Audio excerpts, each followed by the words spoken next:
Hey guys, today I'm going to be sharing a book haul with you.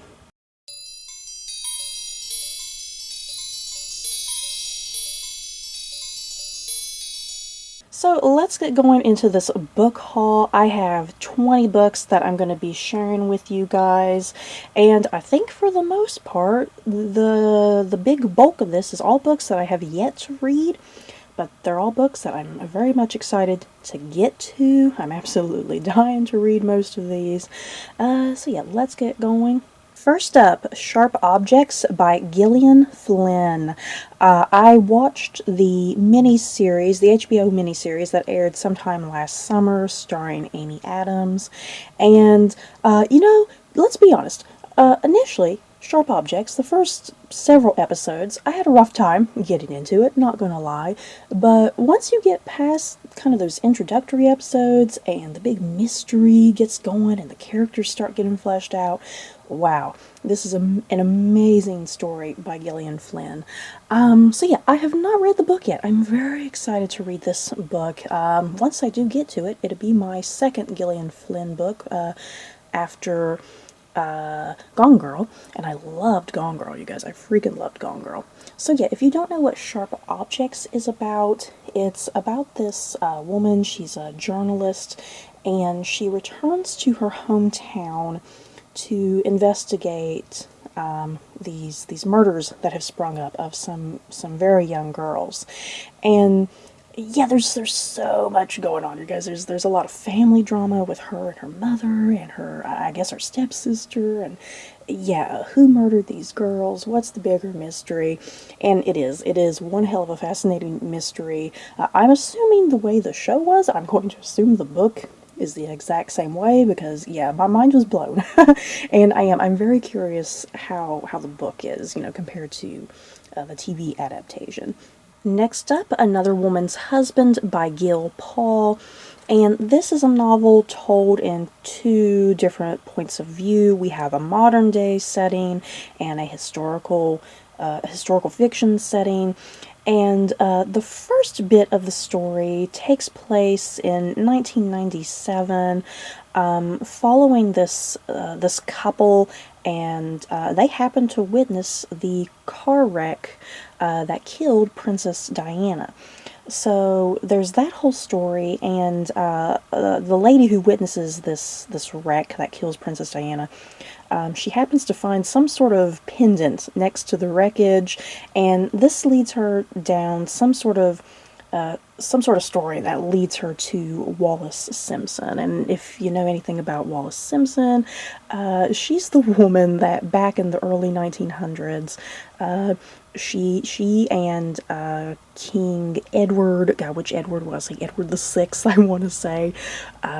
She's the woman that caused him to abdicate the throne, thus giving it to the current Queen Elizabeth II, giving the throne to her father, and in turn, that's how she becomes queen. So yeah, a big family drama there. But yeah, that's essentially what this novel is. Part of it having to do with the death of Princess Diana. The second half of it having something to do about the romance with Wallis Simpson and King Edward. Not entirely sure how both stories are going to, intertwine together, but it's very fascinating either way. And I love all things the British monarchy, so this should be a big hit for me, I think. Next up, The Locksmith's Daughter by Karen Brooks, and this is historical fiction taking place sometime probably in the late 1500s, I'm going to assume. And this follows a young woman. She's the daughter of a locksmith, obviously, as you could tell from this title. How obvious is that? How much more obvious can it be? And somehow this young woman, she gets under the employ of Sir Francis Walsingham, who was essentially Queen Elizabeth I's spy master, if you will. So yeah, this young woman is drawn into the world of deception and spycraft and whatnot, and yeah, this sounds very exciting, yeah guys. I love all things Tudor England, and yeah, a story that's probably not going to focus on Queen Elizabeth, most likely. She'll probably be a very minor supporting character, but still, just set in this world in general is going to be very exciting. Next up, The Bolin Reckoning by Laura Anderson, and this is book 3 in this particular series called the Bolin King Trilogy. And you guys, I have read the very first book in this series, but I have yet to get to books 2 and 3. I finally have this third book though, so my plan is to binge my way through the series so I can finish it. And if you don't know what this trilogy is about, it's essentially a what-if story. What if Anne Boleyn had given King Henry VIII a son and heir? What would that do to the future of the monarchy, essentially? Because if you know anything about the Tudor dynasty, you know that King Henry VIII dies, his son Edward gets the throne, but then Edward dies, and Mary gets the throne, but then she dies, and then that's how Elizabeth I gets the throne. Yeah, blah blah blah. So yeah, that's kind of what this is. It's a what-if scenario. You know, what if Henry VIII did have a healthy son and heir? And yeah, I really enjoyed the first book, and I've been dying to sit and read these next two to see how the trilogy ends, and I'm just very curious. Is it still going to end that Elizabeth becomes queen? You know what I mean? Is it going to change history that much? Next up, The Council of 12 by Oliver Poch. If you guys have been watching my channel, y'all know how I have some issues trying to pronounce this guy's last name. I think I'm in the general direction, possibly. Anyway, this book. This is book 7, if I'm not mistaken, in the Hangman's Daughter series. I have read the first 3 books of this series, so I'm planning on kind of binging my way through the remainder of the books. I'm not really sure how many books are in this series, but yeah, there's 7 so far. Like I said, I've already read 3, so I'm going to kind of binge through the next little batch as soon as possible. And yeah, these are historical fiction books taking place in Germany. Is it Germany or Bavaria? Someplace like that. One of those areas. Taking place in like God, I should have looked in the book really quickly before I put it up here, you guys. Taking place like in maybe the 1300s, 1400s, somewhere in that general direction. And yeah, following a hangman, literally a hangman, and his daughter and the town physician, and they essentially are going on these adventures to investigate murders and crimes, and it's very thrilling and exciting, you guys. I am just on a roll with historical fiction, it seems. I have an obsession. I am sorry. So here's some more historical fiction for you guys. This is Hearthstone by C.J. Sansom, and oh dear lord, what book in the series is this? Is this book 5 or something? This might be book 5 or 6. There's a lot of books. And this series focuses on a man who's kind of like a lawyer slash detective, something like that. And his name is Matthew Shardlake, and yeah, it all takes place in Tudor England under the reign of King Henry VIII, and yeah, he's given all these missions to investigate mysterious murders, anything kind of tied to the king, you know, trying to reduce scandal and whatnot. And yeah, I love these books, you guys. C.J. Sansom is just such a terrific writer with suspense and the thrills and the excitement, and yeah, twists and turns abound, and you just don't know what to expect. And yeah, I seriously love this series, and yeah, I've been trying to catch up with the last couple books. Next up, The Mermaid and Mrs. Hancock by Imogen Hermes Gower, and this is definitely one of my most anticipated books that I'm excited to get to sometime in the near future. And this has quite a lengthy, complicated synopsis, you guys, and I kind of really don't want to know too much about it before I head into it, but it is my basic understanding of what this book is about. It is kind of magical realism of some sort, taking place in the late 1700s, and somehow this man comes into possession of a small mermaid, it sounds like, judging from what I was kind of briefly reading of the synopsis, but it's like a dead mermaid or something. I'm not quite sure. It's a little weird. And yeah, there's also this side story where this man, he meets a courtesan, and the two of them strike up a relationship and whatnot. And yeah, I'm not really quite sure where this story or this novel is going, really, to be quite honest. Like I said, it seems like there's some sort of magical realism, something to do with the possibility of mermaids, and yeah, this relationship between this man and woman. Yeah, what's going on? I really don't know. Like I said, I don't really want to know too much about it, because I kind of want to go into it not knowing much and being very excited about it. But yeah, just knowing mermaids, historical fiction, that's all I need to know going into it. Next, The Silence of the Girls by Pat Barker, and this is historical fiction that is a retelling of the Iliad by Homer. And if you know anything about the Iliad, it's the whole Trojan War, the Trojan horse, Helen of Troy, Paris, Hector, Achilles, Odysseus, all of that stuff. The 10-year war sparked by a love affair between Helen and Paris.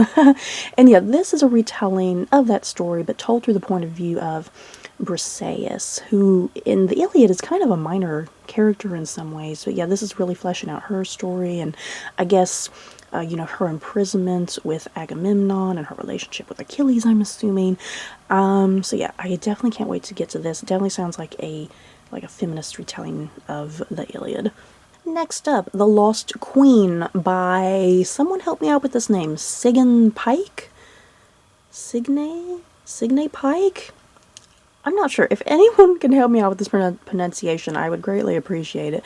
But yeah, what this novel is about, this takes place in 6th century Scotland, and telling the story of the twin sister of Merlin. What the hell? I don't know if this is a for real thing, if this is anywhere, if there's any evidence of this in, Arthurian legend. I really have no idea, or if this is just something made up by this author. I like I said, I honestly have no idea. But either way, it sounds really awesome. I love anything with Arthurian legend and Arthurian retellings, anything with Merlin. So yeah, Merlin has a twin sister. That's kind of awesome. I definitely can't wait to get to this. Oh boy, you guys, I've finally done it. I've finally purchased Harry Potter and the Cursed Child, parts 1 and 2 apparently. Barnes & Noble happened to have this for relatively cheap when I purchased it, so that's kind of really the only reason I purchased it, because it was pretty cheap. But I've honestly had no intention of reading this because I've heard nothing but negative things about it. But at the same time, I'm very curious what the hell is going on in this story, because the people who hate it, they hate it with a passion. They say it destroys Harry Potter. So I'm very curious how I'm going to feel about this. Is it going to destroy Harry Potter for me? Who knows? So yeah, if you don't know anything about the Cursed Child, it's the sequel to Harry Potter, pretty much. The aftermath. The whole 20 years later, and Harry and Ginny's kids are in school, and I guess that's what this is. I definitely can't wait to read this and let you guys know my personal opinions about it. I have a feeling, kind of just knowing me, I feel like there's going to be parts and aspects of it that I am going to enjoy, but then other parts that I'm going to hate. Just from various reviews and spoilers that I've read about it, even from spoilers, it's like, oh my god, that sounds terrible. So I don't know. I'm either going to love or hate it, you guys, but yeah, I can't wait to get to it so I can share my opinion with you. Next up, An Unwanted Guest by Shari Lapina. I hope I'm pronouncing that name correctly. This is a modern-day mystery thriller, if you will. And the synopsis of this novel, one of the reasons I picked this book up is because it sounds very similar to And Then There Were None by Agatha Christie. And you guys know I love me some Agatha Christie, especially And Then There Were None. And yeah, what this book is about, it takes place at some sort of mountain lodge that's really remote and out there, and the electricity goes out. All of these people at this mountain lodge, they're snowed in, they can't really go anywhere, but one by one the guests at this lodge, they start dying. So yeah, it sounds very much like And Then There Were None. So yeah, I definitely can't wait to get to this one. I love me a good old-fashioned mystery thriller with murder. Next up, The Dark Days Pact by Alison Goodman, and this is book 2 in this particular series. I'm not going to sit here and really explain what the series is about, because, yeah, for starters, I haven't read it yet, and I'm kind of just trying to get all 3 books so I can binge my way through them. But yeah, what I know about this series is that it is young adult historical fiction with some magical elements and obviously some romance. And as you can see from this cover, it seems like there's going to be a strong female heroine in it. And yeah, I have previously read some Alison Goodman in the past. I loved Eon and Iona. Those books were mind-blowing. So I'm crossing my fingers that this trilogy of books do not disappoint me. Next up, Flight of Dreams by Ariel Lawhon, and this is about the 1937 air disaster with the Hindenburg. So yeah, kind of like the Titanic, that sort of type of disaster. Very tragic and just sudden and came out of nowhere, and yeah, resulting in mass casualties, pretty much. I believe every single person on the Hindenburg died, if I'm not mistaken, and I think even killing a few random people on the ground as well. So yeah, I don't know anything else about this novel other than the fact that it's about the Hindenburg, and I've always really wanted to read some historical fiction about the Hindenburg, because it just sounds really different, you know. And yeah, I have previously enjoyed Ariel Lawhon's I Was Anastasia last year, and I was like, I gotta pick up some more by this author because I really liked that book, so I'm anticipating really enjoying this as well. Next up, The Blood Red City. This is book 2 in this particular series known as The Never War by Justin Richards. And I have previously read the first book in this series, and I just randomly stumbled across the second book. I've been looking for it for the longest time now, so I was like, ooh, I found the second book, and for cheap as well, which was really exciting. I always love me a good bargain when it comes to books. And yeah, if you don't know what this series is about, it's science fiction taking place during World War II, and yeah, having something to do with the Nazis and aliens. How much weirder and crazier can you get than that? So yeah, that's kind of what this whole series is about. Nazis are doing something with aliens. They're trying to win the war. Yeah, focusing on some American and some British characters who are trying to put a stop to all of this craziness. And yeah, the first book was very good. And I'm normally not into science fiction, you guys. Let's be honest here. Science fiction is normally not my type of thing, but when it's done well, I really enjoy it. You guys, here's a book that I am just absolutely dying to get to, because the premise is just absolutely mind-blowing and heartbreaking, it sounds like. But yeah, this is The Tattooist of Auschwitz by Heather Morris, and this follows a man. He's at a concentration camp, and he's essentially the tattooist. He's the guy who is putting the tattoos on all of the Jewish prisoners. That's his job, and that's absolutely mortifying, I think.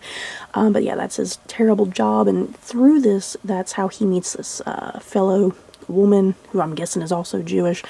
That's how he meets her. It's their love story.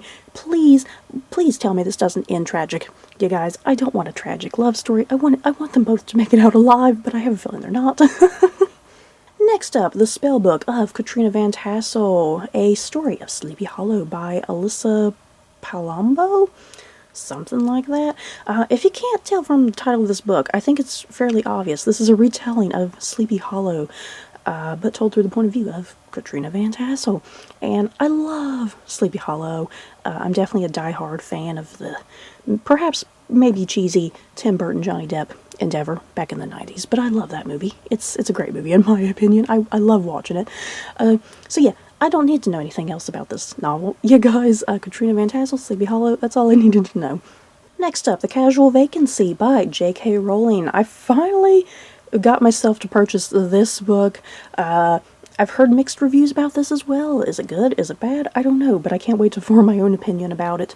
If you're not sure what The Casual Vacancy is about, my basic understanding is that it takes place in this small British town, and this councilman dies, something like that. He dies, his seat is open on the council, so it's kind of this story of, I guess, a murder mystery. You know what? Is he murdered? You know what? I don't know now. I seriously don't know if this is a murder mystery at all. Or if the man just up and dies and it's mostly just about the townspeople all trying to vie for position on who gets the vacant town seats now. I don't know. But yeah, that's kind of essentially what it is. It almost sounds like Game of Thrones, you guys. It sounds like a comedy version of Game of Thrones with all these people trying to get the town council seat. Next up, In a Dark, Dark Wood by Ruth Ware. If you guys have been watching my channel, I have been on a Ruth Ware obsessive train. I've been purchasing all of her books. I've been reading them. I've been loving them. So yeah, In a Dark, Dark Wood is actually Ruth Ware's very first book, if I'm not mistaken. It's just funny because I've read all of her other books, but not the very first one.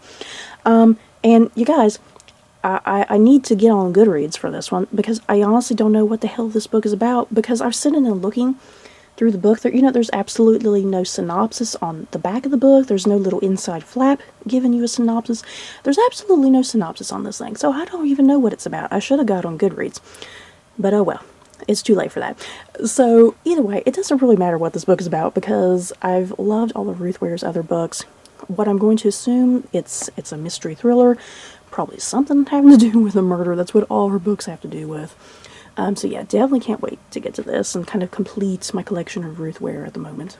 Next up, Death in St. Petersburg by Tasha Alexander. And you guys, you know I love all things Imperial Russia, anything with the Romanovs, all that good stuff. And this is actually a series of books by Tasha Alexander following this this heroine, Lady Emily is her name, and yeah, that's what if you can see over there on the side of the book, it says a Lady Emily mystery. And yeah, this is actually a series of quite a number of books, and I want to say this is book like 12 or 13 in the series, and this is the very first and only book I've picked up from her so far. But yeah, like I mentioned, that's why I prefaced by saying I love all things Imperial Russia, and I just couldn't put it away. I picked it up and I was like, oh, I want to read this so badly, even though I have not read the other previous books in this very long series. But oh well. Perhaps if I really enjoy this book, maybe it kind of forced me to go back and revisit all the other books in the series, because they all sound really good. Y'all know I love historical fiction mysteries. And last, I have Time's Convert by Deborah Harkness. And this is actually a book that I won on Goodreads, so yay, thank you very much, Goodreads. And you guys, this is going to be terrible. You're going to think I'm a very terrible person. This is like a prequel? Is that what it is? This is like a prequel to Deborah Harkness's All Souls trilogy. That series being the one that has like a discovery of witches in it, which has recently been turned into a TV show. And by the way, I did enjoy that very first season of A Discovery of Witches. I really enjoyed it. Definitely want to, I definitely can't wait for the next couple seasons to air. And I've owned these books for a very long time, you guys. I've owned the All Souls trilogy for a very long time. I just haven't gotten around to them. But yeah, I'm still glad I won this particular book, you know. That way I can kind of binge my way through the All Souls books, and then I have this book handy as well. So yeah, I really don't know anything else about this book other than that it's a prequel with a particular character, I guess, his backstory. But yeah, if you don't know what the All Souls trilogy is, or whatever, they